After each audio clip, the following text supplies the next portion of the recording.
Hello everyone, welcome to my channel Escape to Storyland.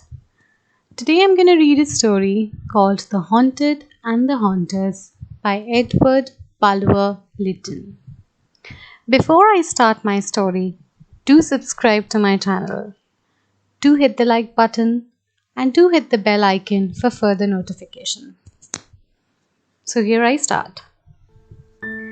A friend of mine, who is a man of letters and a philosopher, said to me one day, "Fancy, since we last met, I have discovered a haunted house in the middle of London."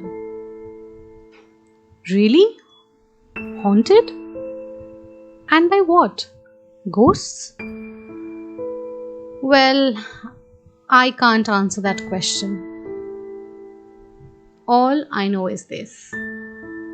6 weeks ago, my wife and I were in search of a furnished apartment. Passing a quiet street, we saw on the window of one of the houses a bill, "Apartments furnished." The situation suited us. We entered the house, liked the rooms, engaged them by the week, and left them on the third day. No power on earth could have reconciled my wife to stay any longer, and I don't wonder at it. What did you see? Excuse me? I have no desire to be ridiculed as a superstitious dreamer. Let me only say this. It was not so much what we saw or heard that drove us away, as it was an undefinable terror which seized both of us whenever we passed by the door of a certain unfurnished room in which we neither saw nor heard anything. And the strangest part of all was that for once in my life, I agreed with my wife. After the third night, it was impossible to stay a fourth in that house. Accordingly, on the fourth morning, I called the woman who kept the house and attended on us. And I told her that the rooms did not suit us and we would not stay for the week. She said dryly, "I know why.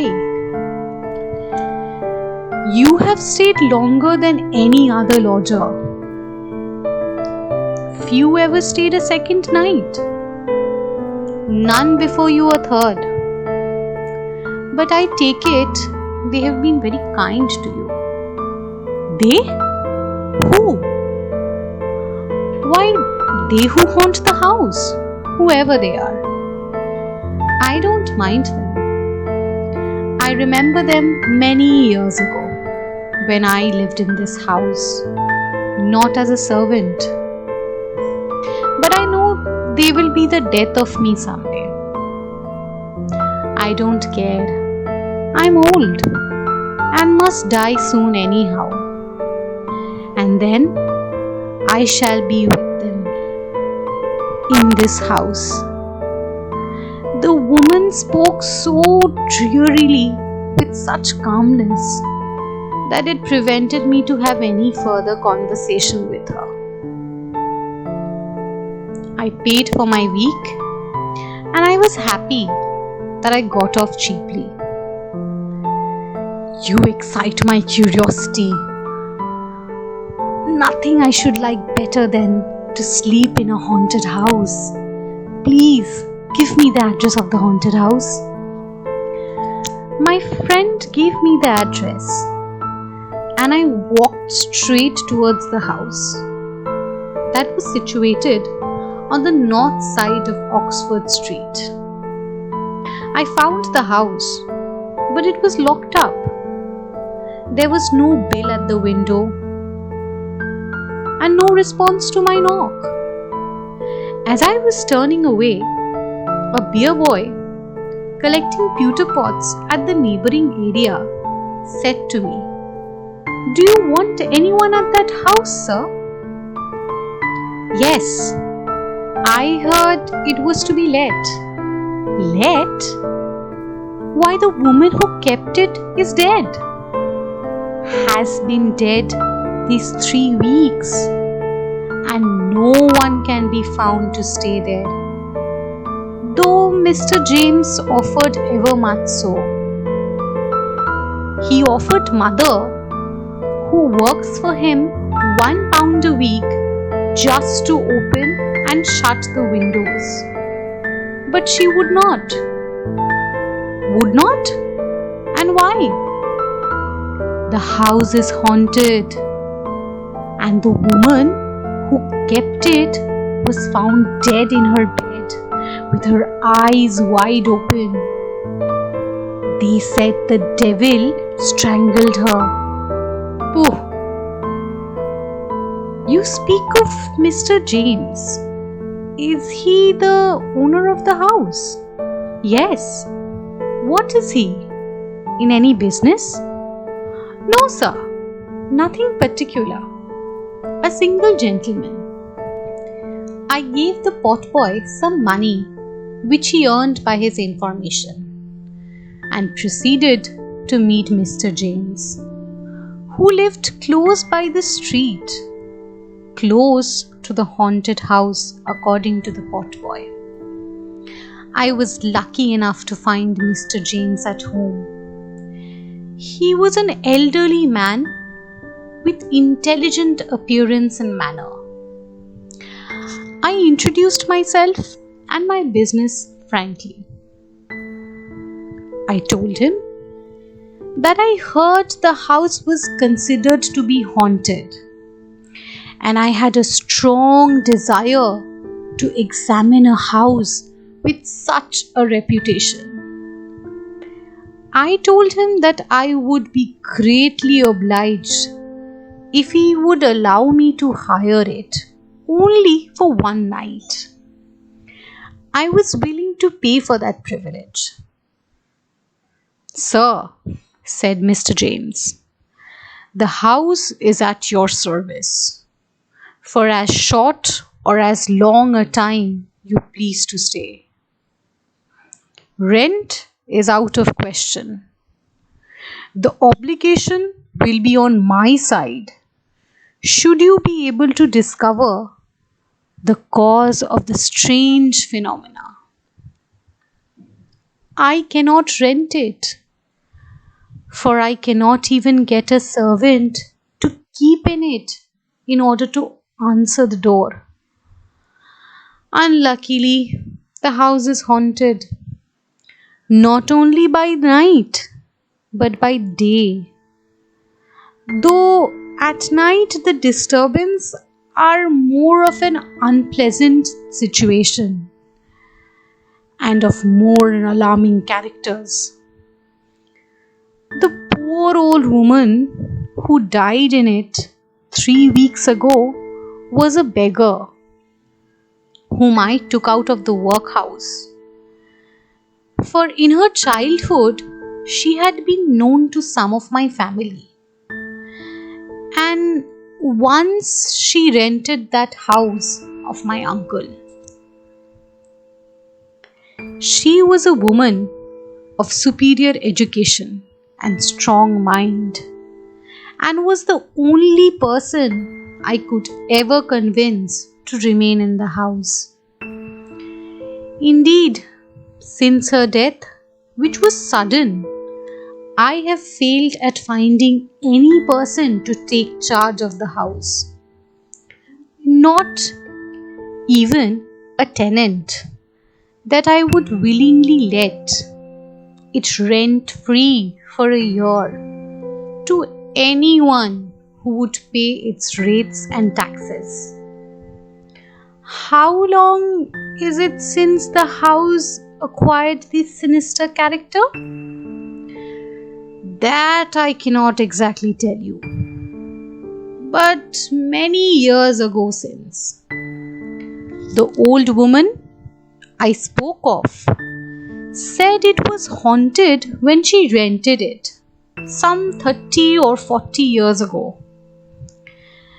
The fact is that my life has been spent in the East Indies and in the service of the company. I returned to England last year on inheriting the fortune of an uncle, among whose possession was this haunted house. I found it locked up and uninhabited. I spent some money in repairing it, added to it old-fashioned furniture, a few new modern articles, advertised it, and obtained a lodger for a year. He was a colonel, retired on half pay. He came in with his family, a son and a daughter, and 4 or 5 servants. They all left the house the next day, although each of them declared that they had seen something different, but it was equally terrible for all. I could not sue nor even blame the man for the breach of agreement. Then I put in the old woman I spoke of, and she was empowered to let the house in apartments. I never had one lodger who stayed more than 3 days. I do not want to tell you their stories, but many had the same phenomena repeated. It is better that you should judge for yourself. Then enter the house with an imagination influenced by previous narratives. Only be prepared to see and hear something or other, or take whatever precaution you yourself please. Did you never have a curiosity yourself to pass the night in that house? Yes, I passed not a night, but 3 hours in broad daylight alone in that house. My curiosity is not satisfied, but it is fulfilled. I have no desire to renew the experiment. Unless your interest is exceedingly eager and your nerves unusually strong, I would honestly advise you not to pass a night in that house. My interest is exceedingly keen, I said, and though only a coward would boast of his nerves in a situation that is unfamiliar to him, yet my nerves have been seasoned in such variety of danger that I have the right to rely on them, even in a haunted house. Mr. James took the keys of the house out of his cabinet, gave them to me, and I, after thanking him, carried off with my prize. Impatient for the experiment, as soon as I reached home, I called my confidential servant, a young man of gay spirits, fearless temper, and free from superstitious prejudice. Frank. I called. You remember, in Germany, how disappointed we were at not finding a ghost in the old castle, which was said to be haunted by a headless apparition? Well, I have heard of a house in London which I have reason to hope is haunted. I am meant to sleep in that house for the night. From what I hear, something will allow itself to be seen or to be heard. Something, perhaps, excessively horrible. Do you think if I take you with me, I can rely on your presence of mind, whatever may happen? Oh, sir, pray, trust me, answered Frank, grinning with delight. Very well. Then here are the keys of the house. This is the address. Go on. Select for me any bedroom you please. And since the house has not been inhabited for weeks, make up a good fire. Make the bed and see that there are candles as well. Take my revolver and my dagger. Arm yourself equally well. And if we are not a match for a dozen of ghosts, we shall not be a sorry couple of Englishmen. I was engaged for the rest of the day on business so urgent that I had no time to think much about the adventure that I was about to go on. I dined alone and thought to myself that I would take a book with me, so that it would serve as a cure against the influence of superstitious fancy. Accordingly, about 9:30, I put the book into my pocket and walked slowly towards the haunted house. I took with me my favorite dog, a bull terrier. It was a summer night, but chilly. The sky somewhat gloomy and overcast. Still, there was a moon, faint and sickly. But if the clouds could permit it, after midnight it would be brighter. I reached the house, knocked. My servant opened with a cheerful smile. All right, sir, and very comfortable. Oh, I said, rather disappointed. Have you not seen or heard anything remarkable? Well, sir, I must say that I have heard something strange. What? The sound of footsteps behind me, and once and twice small noises like whispers close to my ear. Nothing more. You're not frightened at all? Not a bit of it, sir. His bold look reassured me on one point, that no matter what happens, he would not desert me. We were in the hall with the main door closed, and my attention was now drawn to my dog. He had sneaked back to the door and was scratching and whining to get out. After patting him on the head and encouraging him gently, the dog seemed to have calmed himself to the situation and followed me and Frank through the house, but walked close to me instead of walking forward, which was his usual habit in all strange places.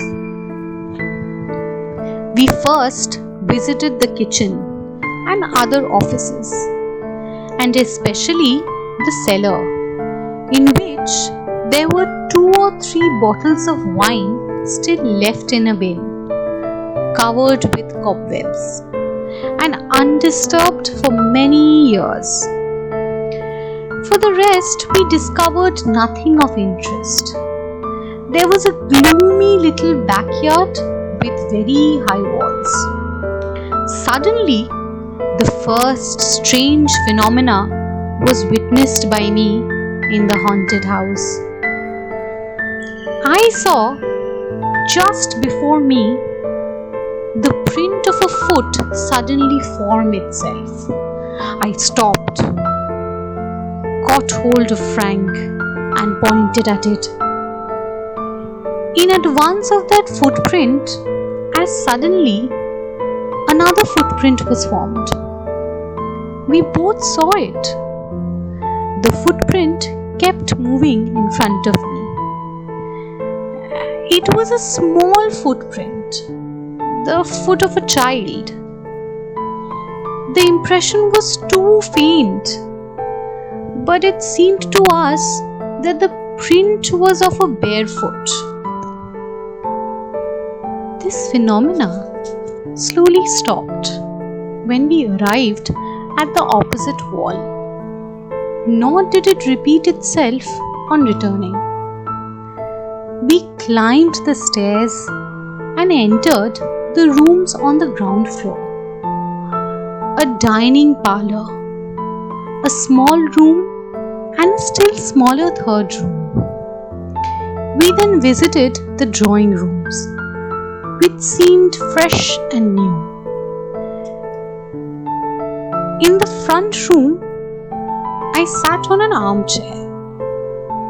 Frank placed the lit candlestick on the table, and I told him to shut the door.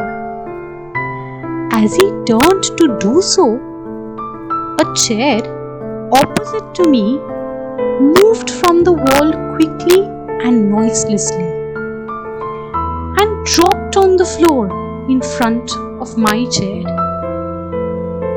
"Why, this is better than turning tables," said I, and I laughed.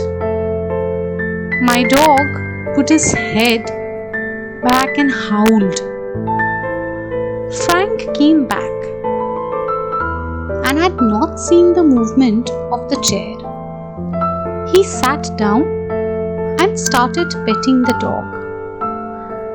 I continued to look at the chair, and I saw a pale blue misty outline of a human figure. But the outline was so faint that I could not trust my own vision. My dog was now quiet. "Put back that chair opposite me," I said to Frank. "Put it back to the wall." Frank obeyed. "Was that you, sir?" he said to me. "I? What?" "Why, something hit me. I felt sharply on the shoulder." "No, that wasn't me," I said. We did not stay any long in the drawing rooms. In fact, they felt so damp and so chilly that I was glad to get to the fire upstairs. We locked the doors of the dining rooms and all the other rooms that we searched below. The bedroom my servant had selected for me was the best on the floor. A large one with 2 windows. The huge bed was opposite to the fireplace, which burnt clear and bright. There was a door in the wall to the left, between the bed and the window, which was connected to the room which my servant chose for himself. On either side of my fireplace was a cupboard without locks, and it was covered with the same dull brown paper. We examined these cupboards and found that there were only hooks to hang clothes and nothing else. Having finished the survey of these apartments, I warmed myself for a few moments and lighted my cigar. In the landing place there was another door which was tightly closed. "Sir," said Frank, "I unlocked this door with all the others when I first came in. It cannot have gotten locked from inside, for..." Before he had finished his sentence, the door, which neither of us then was touching, opened quietly of itself. We looked at each other for a moment. I went inside first, and Frank followed me in. It was a small, dull room without furniture, but few empty boxes in a corner. There was a small window that was closed. There was not even a fireplace or any other door other than one by which we had entered. The room had no carpet on the floor, and the floor seemed very old, uneven, worm-eaten. But there was no one inside the room, or was there any place in the room where anyone could have hidden. As we stood there, the door by which we had entered closed as quietly as it had opened before. We were imprisoned. For the first time, I felt a rush of undefinable horror. Frank said, "Why, they don't think to trap us, sir. I could break the door with a kick of my foot." "Try first, if it will open to your hand," said I, "while I unclose the shutters and see what's outside." I opened the shutters and from the window looked on the little backyard, when I found that there was no ledge outside. No man getting out of that window would have found any footing till he had fallen on the stones below. Frank, meanwhile, was trying to open the door. He now turned around and said to me, "I'm going to use my force." I willingly gave him my permission that he required. But though he was a remarkably strong man, his force felt weak, as the door did not even shake to his strong kick. Breathless, he gave up. I then tried the door myself, but failed. As I stopped from giving any more effort, the sense of horror came over me, but this time it was more cold and stubborn. The door now very slowly and quietly opened, as of its own. So we came out from the room, when we both saw a large pale light, as large as the human figure, but shapeless, and it moved before us and went upstairs from the landing to the attics. I and Frank followed the light, which entered a small attic that was to the right of the landing. I entered in the same instant, but the light then collapsed into a small ball, exceedingly bright and clear. It rested for a moment on a bed in the corner and suddenly vanished. We approached the bed and examined it, and we realized that such small rooms were usually given to the house servants. On the drawers that stood near it, we found an old faded silk handkerchief, which was covered with dust. Probably it had belonged to the old woman who had died in that house. This might have been her sleeping room.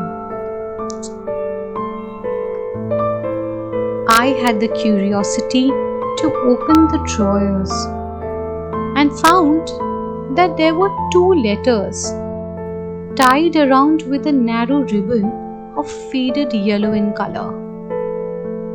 So I took out the letters. We found nothing else in the room that was worth noticing, nor did the light reappear. But we clearly heard footsteps before us as we turned to leave. We kept following the footsteps to the other attic, but we could not see anything in front of us except for the sound of clear footsteps. I had the letters in my hand, and just as I was going down the stairs, I suddenly felt something holding my wrist in an effort made to draw the letters from my hand. I only held them the more tightly, and it stopped. We returned to the bedroom when it came to my notice that my dog had not followed us when we had left it. He was close to the fire and was trembling. I was impatient to read the letters, and while I read them, Frank opened a little box in which he had kept the weapons that I had ordered him to bring. He took them out, placed them on the table close to my bed head, and then sat down and started petting the dog. The letters were short. They were dated. The dates exactly 35 years ago. These were clearly letters from a lover to his mistress, or a husband to some young wife. The letters seemed to have mentioned a voyage, which meant that the writer was a seafarer. The spelling and the handwriting was those of a man imperfectly educated, but still the language itself was forcible. It seemed to be some sort of rough and wild love, but in the letter there was some dark hints, not of love, but some secret of a crime. It read, "We ought to love each other," was of one of the sentences I remember. For how everyone else would hate us if all was known. Again, don't let anyone be in the same room with you at night. You talk in your sleep. And again, what's done can't be undone. And I tell you, there's nothing against us unless the dead could come to life. Here there was underlined in a better handwriting, probably of a female, "They do." At the end of the letter, latest in date, the same female handwriting said these words: "Lost at sea, 4th of June, the same day as..." I was thinking about the letter, but I was also preparing myself and keeping my mind in a fit state in order to cope with whatever the adventures of the night was going to bring forward. I got up and I kept the letters on the table and went near the fire that was bright and cheering in order to read the book that I was carrying with myself. I read quietly enough till 11:30, and then I threw myself upon the bed. And I told Frank to go to his room, but told him to stay awake. I asked him to keep the door between the two rows open. I was finally alone in the room. I kept 2 candles burning on the table by my bed head. I placed my watch beside the weapon and calmly returned to my book. My dog lay asleep near the fireplace when it was about 20 minutes that I felt extremely cold and felt like cold air passing by my cheek. I thought the door must have got open, but no, it was closed. I then turned my glance to my left, and I saw that the flame of the candles was violently flickering as by a wind. At the same moment, the watch beside the revolver slowly and softly slid from the table, but there was no visible hands, and it was gone. I quickly got up and took the revolver on one hand and the dagger on the other. Armed, I looked around the floor. There was no sign of the watch. 3 slow, loud, distinct knocks were heard at my bed head. Frank called out, "Is that you, sir?" "No. Be on your guard." My dog got up, and his ears were moving quickly backwards and forward. He kept his eyes fixed on me with a strange look, and he got all my attention on himself. Suddenly, Frank came out of the room with such a look of horror on his face that I would have not recognized him had we met on the street. He passed by me quickly, saying in a whisper that seemed scarcely to come from his lips, "Run, run, it is after me." He opened the door to the landing and rushed out, and I followed, asking him to stop. But without hearing me, he ran down the stairs. I suddenly stopped midway on the stairs when I heard the main door of the house open and then shut itself.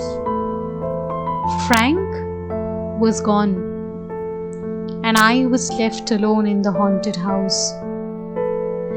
It was but for a moment that I remained undecided whether or not to follow Frank, but my pride and curiosity stopped me from running away. I re-entered my house, and I closed the door after me. I proceeded cautiously into the other room, as I wanted to justify Frank's terror. I carefully examined the wall to see if there is any concealed door. I could find no trace, and I was wondering how that thing or whatever it was which had scared him enter Frank's room without going through my room. I returned to my room, shut and locked the door that opened upon the interior one, and stood there, expectant and prepared. My dog was so scared that it had coiled itself into an angle of the wall and was pressing himself close to it, as if literally trying to force his way inside it. I approached him and spoke to him, but he was filled with such terror that it showed all its teeth and would certainly have bitten me if I had touched it. It did not seem to recognize me. I left him alone, placed my weapons on the table beside the fire, seated myself, and picked up my book again in order to gain back some courage. Suddenly, I became aware that something was in between the pages and the light. The page was overshadowed. I looked up and I saw what I shall find it very difficult or probably impossible to describe. It was a darkness shaping itself from the air in a very undefined outline. I cannot say it was a form of human, yet it had more of a resemblance to a human form. Its dimensions seems gigantic. The head of the form nearly touched the ceiling. While I looked at it, a feeling of intense cold came over me. An iceberg before me could not have chilled me like this. Nor could the iceberg have been more purely physical. I felt convinced that it was not the cold that caused this fear. As I continued to look at it, I figured as it looked like two eyes looking down on me from the height. One moment I could clearly see them, and on the next moment they seemed gone. But still, two rays of pale blue light frequently shot through the darkness from the height, which I believed were the eyes. I tried to speak, but my voice utterly failed me. I could not think to myself, is this fear? Is it not fear? I tried to get up, but failed. I felt as if I was being weighed down by an irresistible force. But with a violent effort, I succeeded at last in stretching out my hand towards the weapon on the table. And as I did that, on my arm and shoulder, I received a strange shock, and my arms fell to the side, powerless. To add to my horror, the light slowly began to disappear from the candles. It was the same fire. And in few minutes, the room was in utter darkness. Now, I was in the dark room with the dark thing. My terror has reached the climax, and I felt it all over my body. And then I finally found my voice, though the voice was a shriek. I remember that I broke forth with words like these: I do not fear, my soul do not fear. At the same time, I found the strength to rise. Still, in profound gloom, I rushed to one of the windows, flung open the shutter, and my first thought was light. And when I saw the moon, high, clear and calm, I felt a joy that comforted me from the terror. There was the moon, there was the light from the gas lamps in the deserted street. I turned to look back into the room.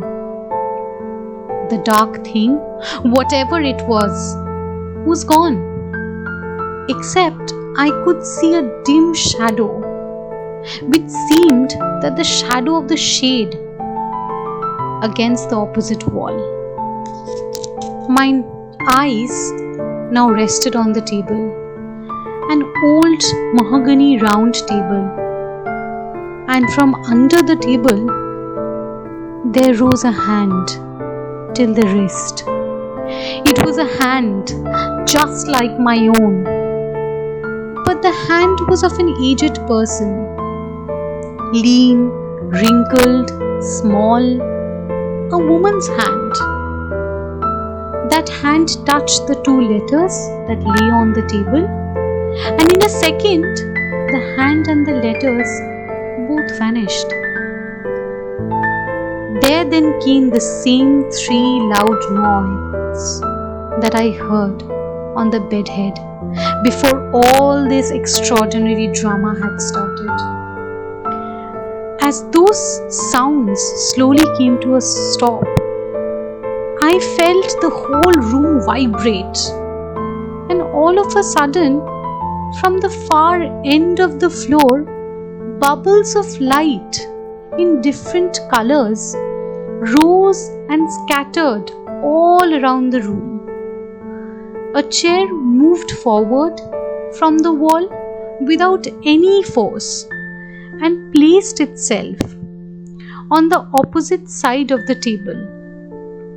And suddenly, there grew a shape, a woman's shape. She was a young woman and had a beautiful face. Her throat and shoulders were bare, and the rest of the form was in loose robe of cloudy white.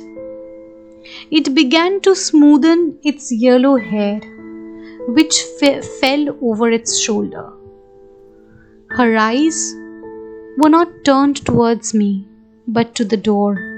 It seemed to be listening, watching, waiting.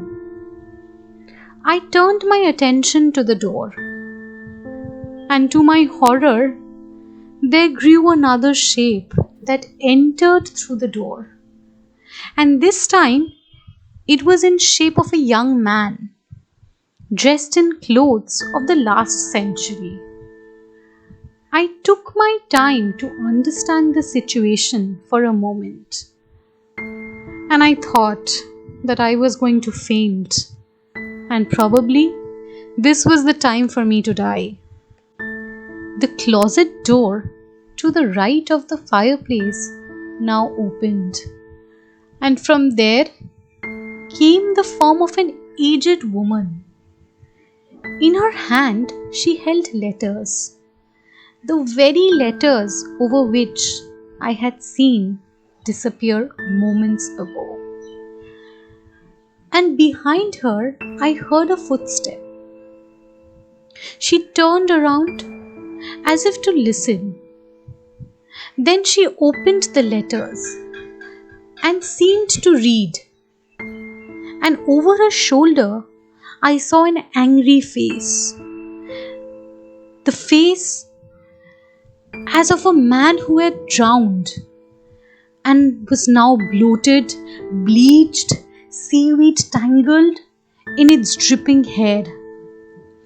And at her feet lay a form as a corpse, and beside the corpse there was a child with fear in its eyes. I kept looking at the figures when all of a sudden it vanished, and all was left but a shadow. The bubbles of lights rose again, and as if it were like eggs, and strange larva-like creatures started pouring out. They came round me, and they grew thicker and faster, swarming over my head, crawling over my arms.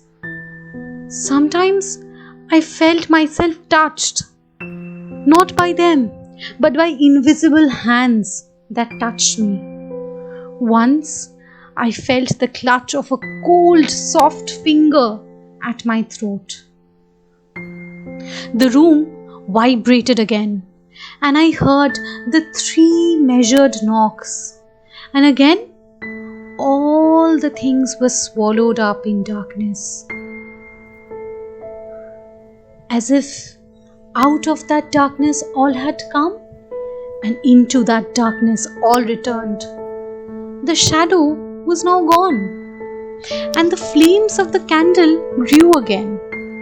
Now the whole room was once more calm and healthful. The 2 doors were still closed. The door communicating with the servants' room was still locked. In the corner of the wall lay the dog. I called him. No movement. I approached the animal and I found that it was dead. His eyes protruded, his tongue out of his mouth. The froth gathered around his jaws. I took him in my arms. I brought him to the fire. I felt acute grief for the loss of my dog and felt guilty for his death. I imagined he had died of terror, but to my surprise, I found that his neck was actually broken. How was that possible? Was this done in the dark? Who was there in the room other than me? Another surprising circumstance was that my watch was back on the table from which it had mysteriously disappeared. But it had stopped working and was now worthless. Nothing else happened for the rest of the night, and nor did I wish to wait before the break of dawn. I decided to leave the haunted house, but before I did so, I entered the very room where I and Frank were imprisoned, and that very room from which all the strange phenomena started happening. Even though I entered it in the clear day with sunlight peering through the window, I still felt that creep of horror which I first experienced the night before. I could not stay anymore. I went down the stairs and I again heard the same footsteps before me. When I opened the street door, I thought I could hear a very low laugh. I returned to my house, expecting to find Frank there.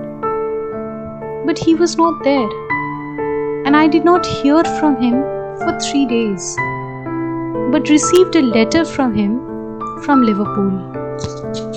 In the letter, he mentioned how he was terrified with whatever happened that night, and he claimed that he needed some time so that he can recover and be fit for service again. He was visiting his brother-in-law in Melbourne, and perhaps this voyage was for his own good. He begged me to return his clothes and whatever wages that were due to him to be sent to his mother on a given address. After all this, I went to Mr. James' house. He was at home. I returned him the keys, told him that my curiosity regarding the haunted house had been met, and was about to tell him about my experience when he politely stopped me and said that he had no longer any interest in the mystery of that haunted house. I was determined to tell him at least about the 2 letters that I read and the way they disappeared. I even asked him if he thought that the letters were addressed to the woman who had died in the house, or if he knew anything about the history of the letters. Mr. James took a while, and he informed me that he knew very little about the woman and her family. but would make inquiries and inform me if he gains any. I told him about the death of my dog as well, to which he was shocked. He nodded his head and realized why no animal, not even mice or a rat, were ever found in that haunted house, for the evil inside it discarded any living form's existence inside. "What on earth can I do with that house?" he questioned. And I advised him to pull down that small unfurnished room, which according to my experience was the starting point of all the hauntings. And maybe then the house would be normal again. I offered to even pay for the work, but he kindly refused. About 10 days later, I received a letter from Mr. James, telling me that he had visited the house since last I met him, and he found the 2 letters that I described him to from the drawer. He read them and he made inquiries about the woman who had died in the house. It seemed that 36 years ago, she had married against the wish of her parents, an American guy with suspicious character. In fact, he was believed to have been a pirate. She was the daughter of a very rich, respectable tradesman, and she had even worked as a nursery governess before her marriage. She had a brother, a widower, who was considered wealthy and who had one child of about 6 years old. A month after the marriage, the body of his brother was found in the Thames near London Bridge.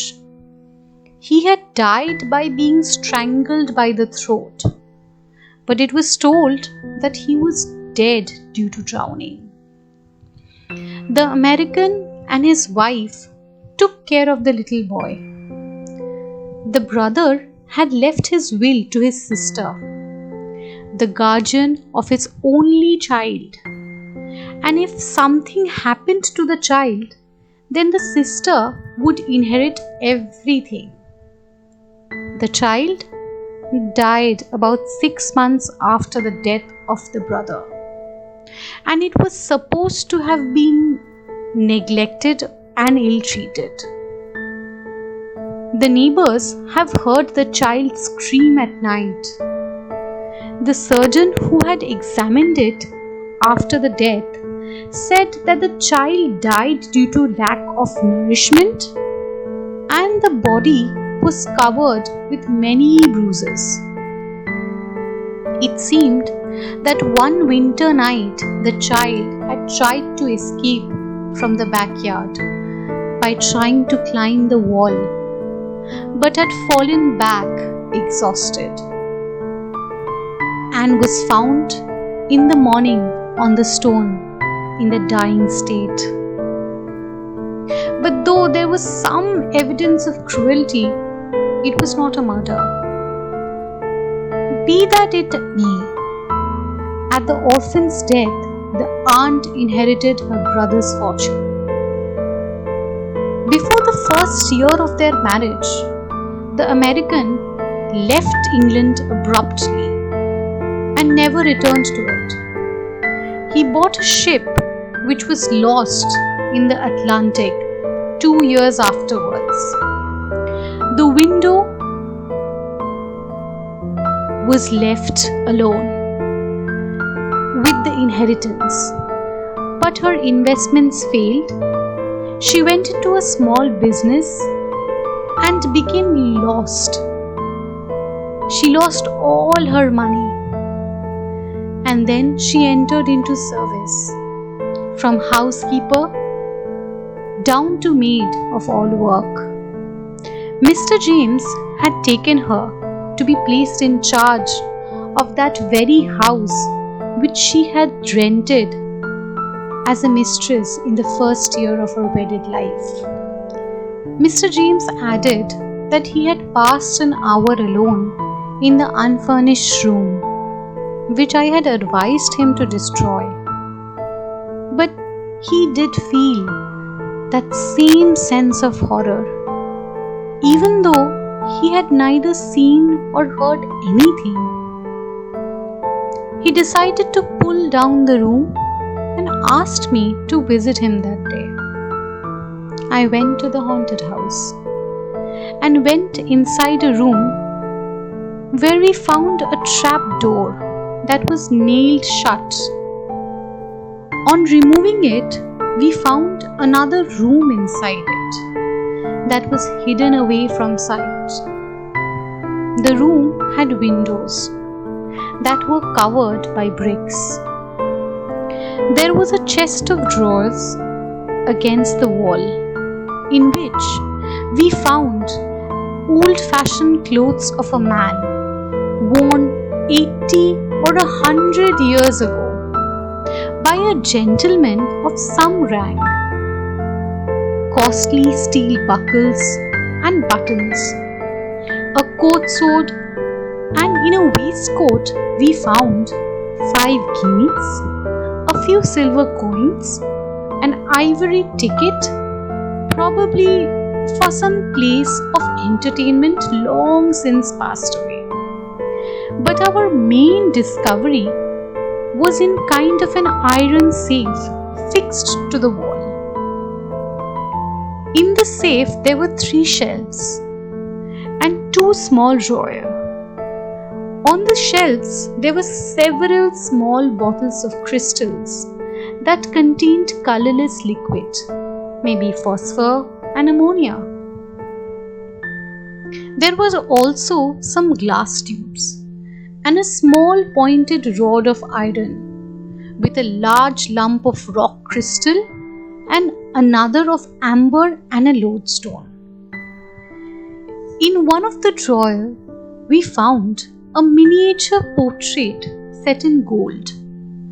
The portrait was that of a man who might have somewhat advanced in middle life, perhaps 47 or 48.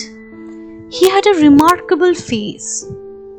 It was like a face of a serpent that had been transformed to a man. Maybe this was the face that I saw that night in the dark. We found no more. He changed the foundation of the room and covered the secret room that we found with a chamber over it. He had then the courage to inhabit the house himself for a month. And the house improved. Later, he rented the house, and this time, his tenants made no complaints. This was the end of our story. Thank you so much for listening to it. Do subscribe to my channel, and I will be back again with another wonderful story.